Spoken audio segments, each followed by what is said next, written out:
It's 10 o'clock. This is Sky News at 10, our top story. Doing what I can to stay cancer-free is now my focus.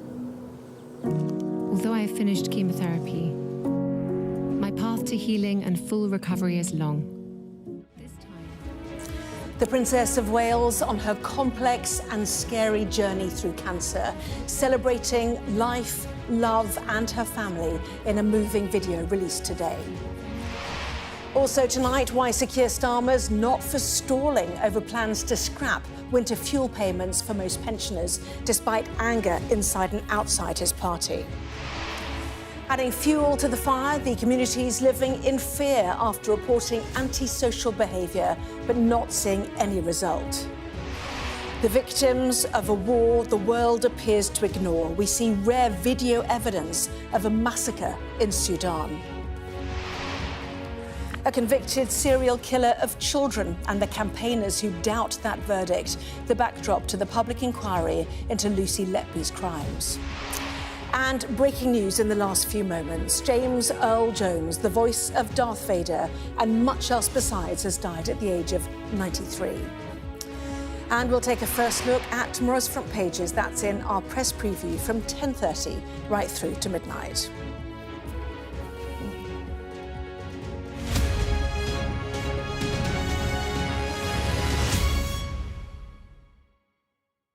Well, let's bring you that breaking news then, that James Earl Jones, the American actor known for being the voice of Darth Vader in Star Wars, has died at the age of 93. His agent, Barry McPherson, sent a message to journalists this morning. He passed, the message read. James Earl Jones overcame racial prejudice and a severe stutter to become a celebrated icon of stage and screen, eventually lending his deep and commanding voice to The Lion King and, of course, to Darth Vader, that performance of which he's best known. He worked deep into his 80s. He won 2 Emmys, a Golden Globe, 2 Tony Awards, a Grammy, a National Medal of Arts, and so it goes on. And in 2022, a Broadway theatre was renamed in his honour. Let's take a look then at him playing that iconic part of Darth Vader. There is no escape. Don't make me destroy you. Luke, you do not yet realize your importance. You have only begun to discover your power. Join me, and I will complete your training. With our combined strength, we can end this destructive conflict and bring order to the galaxy. I'll never join you! If you only knew the power of the dark side. Obi-Wan never told you what happened to your father. He told me enough. He told me you killed him. No. I am your father.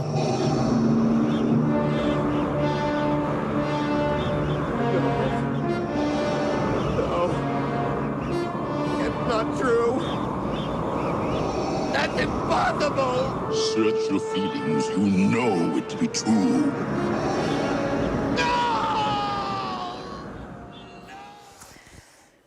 Well, the most iconic part that everyone will remember, Darth Vader, James Earl Jones, dying at the age of 93. He had a traumatic childhood. He was part of the Great Migration, living with his grandparents who moved him from Mississippi to Michigan, where the trauma of his early life manifested into a stuttering problem. He said, "I didn't want to talk, bad enough that I just gave up. I couldn't introduce myself to people who visited the house, and it was too painful." In high school, though, through the arts, and in his case, writing and reciting poetry, he reclaimed his voice, that famous voice that we know so well. Initially a pre-med student in school, he majored then in drama at the University of Michigan, a calling that, despite not being raised by his father, was in his genes. Robert Earl Jones, or just Earl Jones as he became known, emerged as a well-known actor after leaving his family. First of all, appearing on Broadway in the decades before heading off to a galaxy far, far away. He was a Tony-winning Broadway star, first winning Best Actor in 1970 for his role of a Jack Johnson-inspired boxer in the play The Great White Hope. He was similarly nominated for the Academy Award for Best Actor for the same role in the play's big screen adaptation. Spending the 60s establishing himself on stage, becoming one of the era's preeminent Shakespeare actors, would you believe, and his film debut coming in 1964, a small role in Stanley Kubrick's Cold War black comedy Dr. Strangelove, playing a bombardier aboard the nuke-dropping airplane. Big screen roles then followed The Comedians, The Man Claudine and The Greatest, Muhammad Ali starring biopic where Jones played Malcolm X followed. But Jones would soon make his biggest impact in cinema from a recording booth and not in front of the camera for 1977 Star Wars, providing Darth Vader's imposing on-screen presence under that sleek black suit and that scary mask, a verbal delivery, making an intimidating character. His Star Wars castmates calling him Darth Farmer during shooting. So director George Lucas searched elsewhere to give the villain the voice it deserved. That was the British bodybuilder David Prowse who did not succeed at the role. I knew the voice had to be very, very special, Lucas said.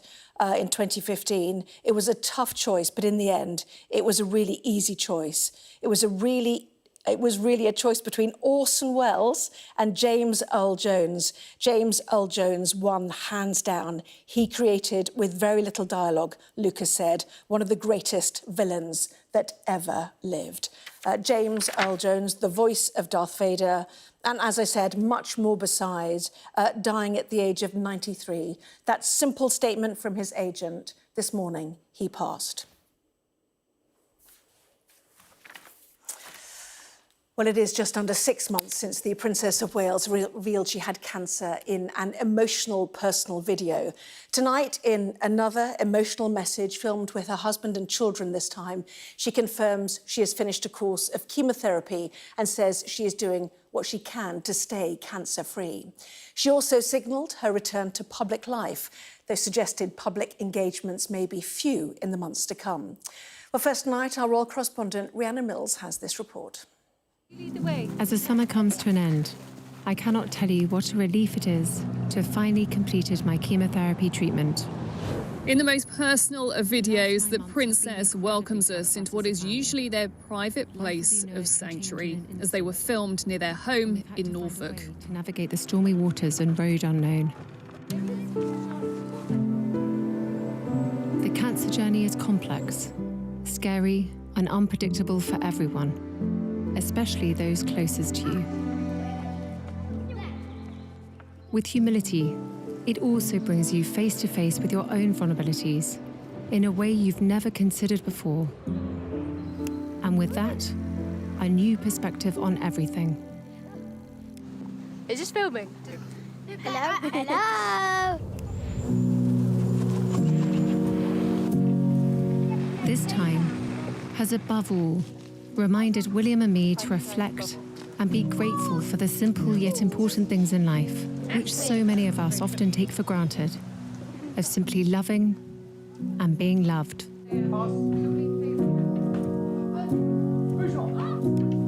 Doing what I can to stay cancer-free is now my focus.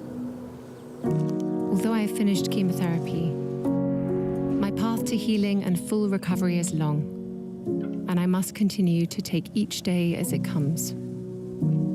I am, however, looking forward to being back at work and undertaking a few more public engagements in the coming months when I can.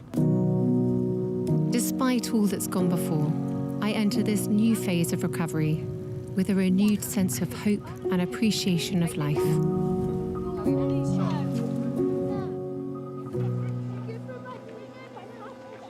William and I are so grateful for the support we've received and have drawn great strength from all those who are helping us at this time. Everyone's kindness, empathy and compassion has been truly humbling.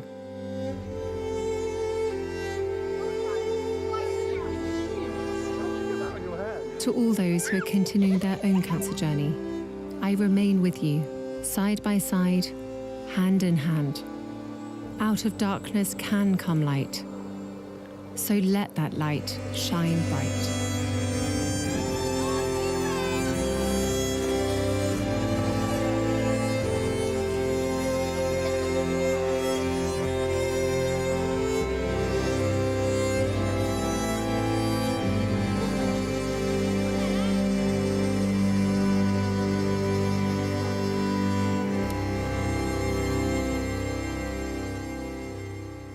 This was how she wanted to show her treatment is finished, and you can feel there is a sense of relief. But the palace want to stress she is not cancer-free. Her health and family still come first. In March, she opened up for the first time. The surgery was successful. However, tests after the operation found cancer had been present. My medical team therefore advised that I should undergo a course of preventative chemotherapy, and I'm now in the early stages of that treatment. And in June, released this photo confirming she was still having treatment and having good and bad days. Even now, there is uncertainty, which cancer experts understand. When somebody in this position finishes their preventative cancer treatment, like Kate's chemotherapy, what that would mean is that there's no sign of cancer left, but there's still a risk of a cancer coming back in future years. We're getting better at finding tests that can detect that cancer and better at treating it if it does come back. But I think the main thing is that as the years go by, the risk of that cancer coming back gets less and less. Trooping the colour was a big day for her, back in the public for the first time, supporting her children and family. There is no doubt her diagnosis has only strengthened her conviction that they are her priority. But inevitably, she also appeared at Wimbledon, and with summer over, questions were going to come up about when she was going to fully return to duties. With Prince William and other members of the family returning to engagements this week, I think they wanted to try and avoid the speculation growing about her health, which of course they saw at the start of the year and was such a dark time for all of them. But what they have stressed is we're only likely to see her on a handful of occasions for the rest of this year. But one event she is hoping she could attend is Remembrance Sunday. Everyone's kindness, empathy and compassion has been truly humbling. By allowing a camera in now, she's again shown us how precious her family are, but also making a more subtle request. They still need their privacy. They want that to be respected, as in some ways her recovery is only really beginning. And I must continue to take each day as it comes. I am, however, looking forward to being back at work and undertaking. Well, Rhiannon is at Buckingham Palace for us this evening, and a very striking way, Rhiannon, to announce what is fundamentally good news about the Princess's health. Do you know what? It is extraordinary when you think that this is a couple who have always had this very clear red line when it comes to their children and their privacy. And certainly at the start of the year, I was being told that Prince William was really angry that he felt his family were under attack when it came to all the speculation around the princess's health. And now you have that contrast with the most open and intimate and personal video. What I think it is showing, though, is what's really kept Kate going through what she says has been a really difficult time, and that is her children and her family. It has made her reevaluate what's important. And when you see those amazing pictures, really, of her and Prince William cuddling up together, it shows that she has got her husband's full support, and we wait to see exactly what it's going to mean for her public life going forward. I think also within that video you see that she feels that she has an added responsibility now. Yes, she has stepped away a bit from public life, but she still has that platform when it comes to talking about cancer, a responsibility to those who've also shared with her their cancer journeys. She wants to show that you can still be vulnerable. Treatment may have stopped, but there's still those struggles when it comes to how you physically feel and how you mentally feel. And she talks about darkness and how light comes from the darkness. For her, that is clearly her family, and they are the ones who now continue to come first. Rhiannon, thank you.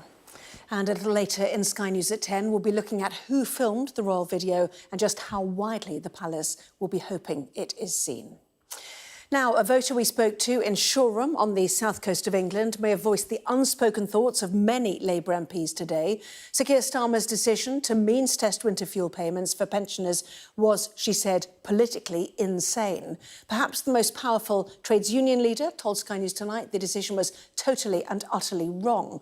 The Prime Minister, though, appears set on his current course, as our political correspondent Tamara Cohen reports.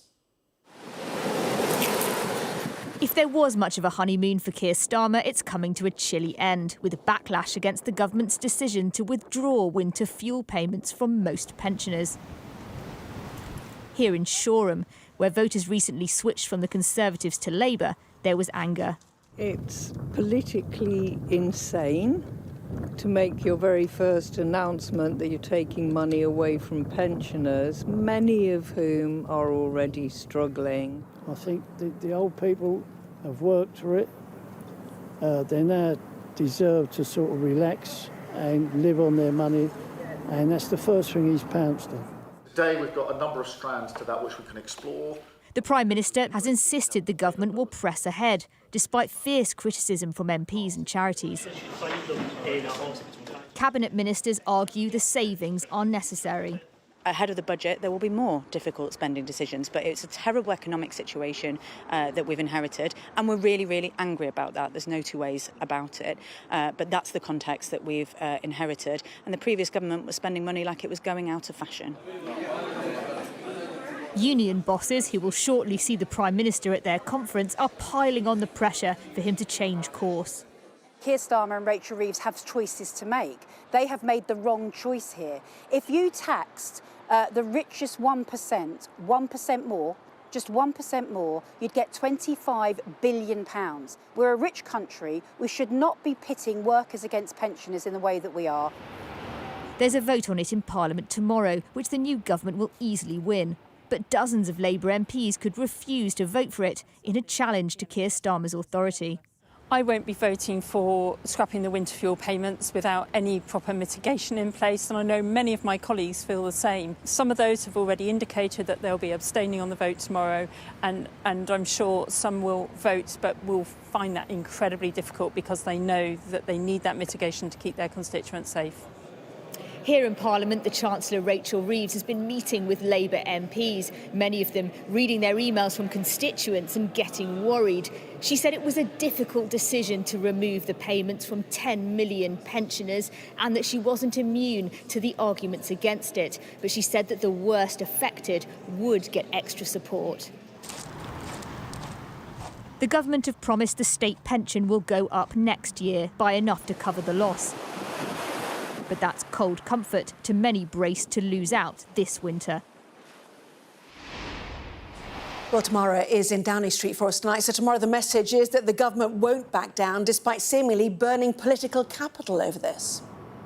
That's right, they won't back down, and because Keir Starmer's got a humongous majority, the cold facts are that millions of pensioners will lose those winter fuel payments they would normally have got in November and December of this year. But tomorrow's vote does still matter in terms of Keir Starmer's authority and the chances of getting further cuts through in the coming months. Rachel Reeves talked to MPs tonight to try and win over those who are wavering, those who feel queasy, who feel it's going too far, too fast, that the impact is going to be too painful. She said to them that the state pension has already gone up by £900 in the last year and will go up further. She said making difficult decisions and sticking to them is part of Britain's credibility and attracting the investment to do the things that the government wants to do. They've got another day to try and win round those who are wavering. But there's the possibility that some could vote against, although Keir Starmer has shown that he can be ruthless, throwing some MPs out of the party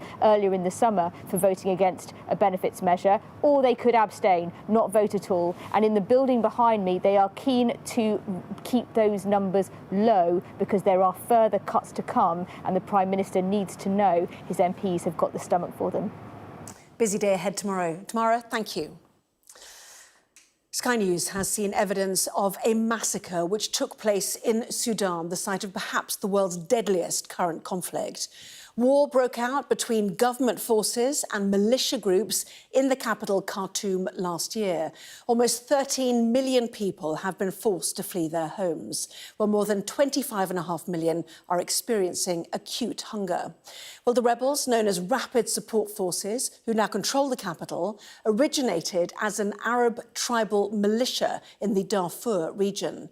The area has a long history of ethnic conflict, culminating in the 2003 genocide, during which more than 200,000 people were killed. Well, in June last year, the rebel forces made one of their first major gains, taking the garrison in Khartoum. What followed in the town and the nearby displacement camp in Kassab was a massacre. Many of the survivors fled to camps on the border of North Darfur and eastern Chad, from where our African Africa correspondent Yusra El Bahir sent this report. It contains video of an attack and its aftermath on unarmed civilians and mention of sexual violence. These are the women demanding answers, forced out of their homes by militias in a national war devastating Sudan that echoes the Darfur genocide of 20 years ago. My 13-year-old daughter is still missing since the day we fled, she says. I've no mother, no brother. I can't find anyone. And these are the men that terrorized her hometown, declaring victory to the Arabs over lifeless bodies. Our investigation with Lighthouse Reports reveals this rare, unseen footage. Evidence of ethnically motivated atrocities against civilians by militiamen, promising to make them suffer. We've identified the victims in this video. 5 brothers dragged out of their home and shot dead in broad daylight. One of them, Abdul Jabbar, was only 14 years old. Captured in a hunt of civilian men from non-Arab tribes. They take what they want and torture any man they find. That is their goal. They never entered Arab houses in the neighborhood. They only go to the houses of black people, break in and take.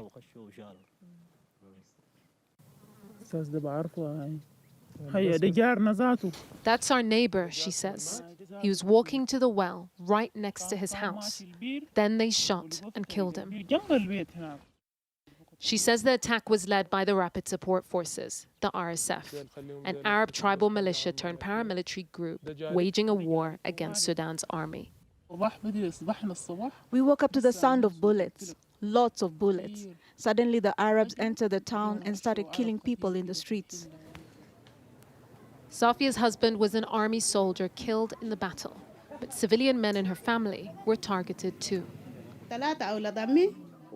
My 3 cousins and 2 of my brothers were stood up and shot dead. My father would have been killed too if he hadn't fled.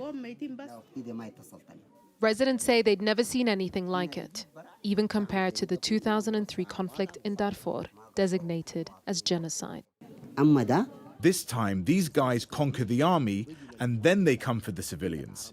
If you have a car, they'll take it. They'll take anything in your home. If you have pretty sisters, they'll rape them.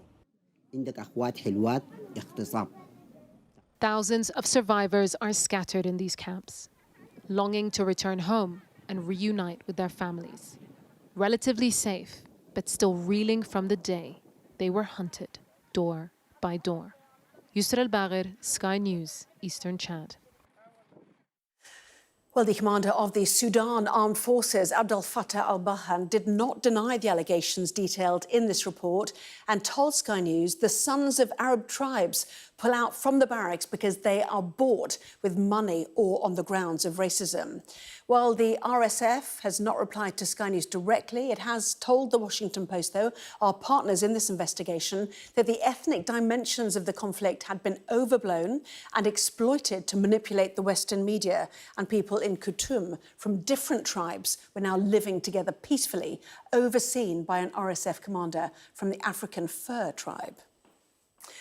The inquiry into the deaths of mental health patients in Essex has heard the number of people who died will be found to be significantly above 2,000. Bereaved parents and families gathered outside the inquiry venue in Chelmsford, many upset about being denied special participation rights. It will be chaired by Baroness Kate Lampard, who said the inquiry will investigate alleged failings on a scale that's deeply shocking. The UK COVID-19 inquiry has begun to hear evidence on how the pandemic impacted patients and the NHS. The focus of Module 3, as it's known, includes the way health managers responded, the role of primary care and GPs, NHS backlogs and the vaccine programme. Inquiry Chair Baroness Heather Hullett says she understands that bereaved families want more evidence to be heard, but the hearings need to stay on time. Disgraced former Hollywood producer Harvey Weinstein is in intensive care after having emergency heart surgery. The 72-year-old was taken to hospital from prison in New York yesterday with chest pains. He'd been due in court this week as prosecutors work to secure a new indictment on sex crime charges. A car dashboard camera has captured the moment a bridge collapsed in Vietnam, sending a truck, cars and motorbikes plunging into the river below. Some people were rescued, but at least 10 are missing. Dozens of people are known to have died in Vietnam in heavy rains and flooding brought on by Super Typhoon Yagi. Now, the public inquiry into the crimes of the most prolific convicted child killer in modern history begins tomorrow. It will examine events at the Chester Hospital where nurse Lucy Letby worked and was later convicted of killing 7 babies in her care. Not included in its remit are questions over Letby's guilt, and for an increasing number of observers, including one university professor of statistics we spoke to, that is a mistake. Dr. Jane Hutton told us she believes the conviction is not safe. The victims' families strongly reject that, as our chief North of England correspondent Greg Milam reports. When Lucy Letby was led away from her home by police, it was to end with her convicted as the most prolific serial child killer in modern British history. A nurse who should have been caring for some of the most vulnerable, but instead killed 7 babies and attempted to kill 7 more.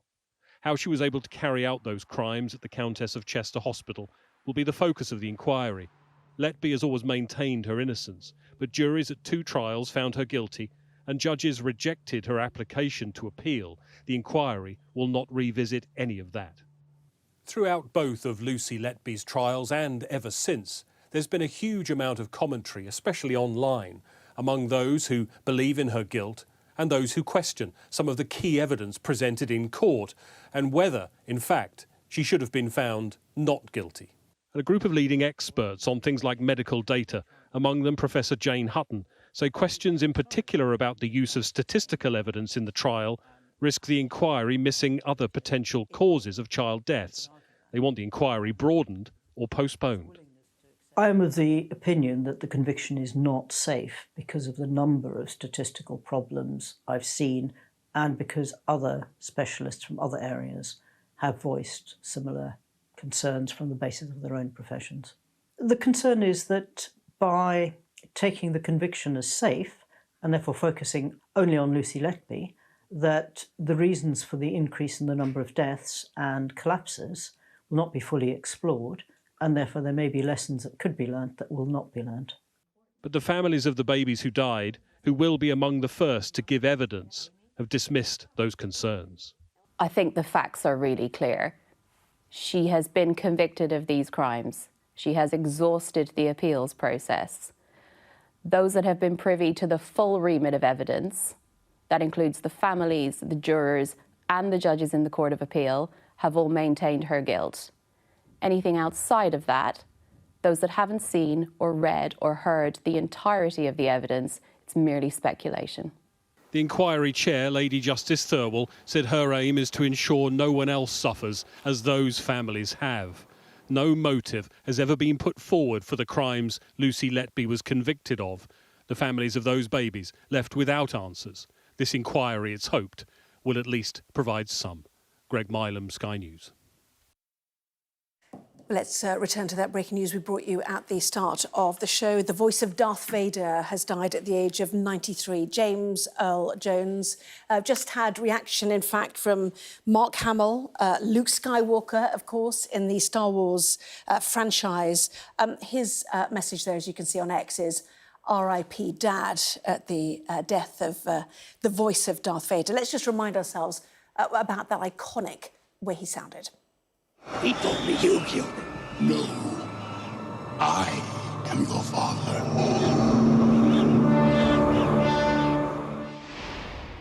Well, Josh Rom is an entertainment journalist and joins me now. R.I.P. certainly to him. We were just reflecting, is that the most famous voice in all of acting ever?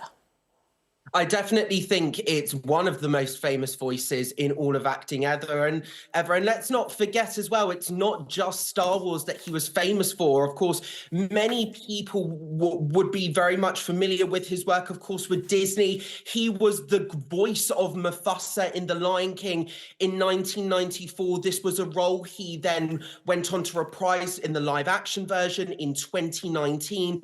But also he had such a wide variety of roles throughout his career, again, working with the likes of Eddie Murphy in Coming to America, and then again in his last film role in 2021 in Coming to America, the sequel for that as well. He also, of course, when it comes to Star Wars, as you said as well, Darth Vader, again, a voice synonymous with the franchise, one of the biggest film franchises of all time. He was very much working all the way until 2019 to the last Star Wars film, Star Wars Rise of the Skywalker. So, you know, this was a voice known. It's this deep bravado voice, serious, full of gravitas. And let's not forget, he was one of only a few performers to win the coveted EGOT status of acting, the Emmy Award, the Grammy Award, the Oscar, and of course the Tony. And you know, especially throughout his career, he was nominated for so many. He was nominated for 2 Academy Awards. He was nominated for 10 Emmy Awards, winning 3, winning a Golden Globe Award in 1977 for Best Spoken Word for Great American Documents. This is one of the great legendary performers that really did it all. A fascinating career, started with a stutter and worked until just 2 years ago, remembering there James Earl Jones. Josh Ron, thank you very much indeed for your time. Thank you. Thank you. Well, that was Sky News at 10. Coming up, we'll take a first look at tomorrow's newspapers. In the press preview tonight, we're joined by The Sun's deputy political editor, Ryan Sabey, and the political correspondent for Politics Joe, Ava Santina Evans. Welcome to both of you. Well, right across the front pages is that video message from the Princess of Wales. The Telegraph simply headlined, "I want to stay cancer-free." We'll have more on that and the day's other news when we come back.